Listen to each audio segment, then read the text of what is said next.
Hello guys, today I just show you how to change screen DPI. First of all, make sure click subscribe and like shared. Let's go back to video. Open setting.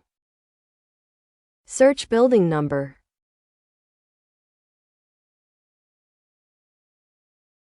Click building number 5 times.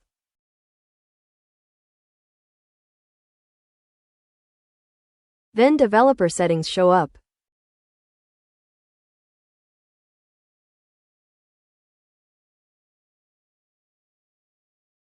Show refresh, don't need turn on, I just click it because I want to see my FPS.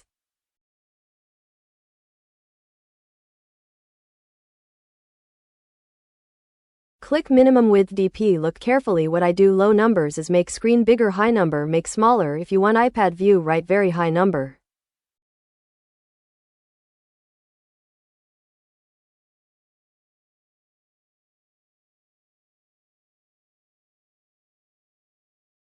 That all what you need to do. Having good days. Bye.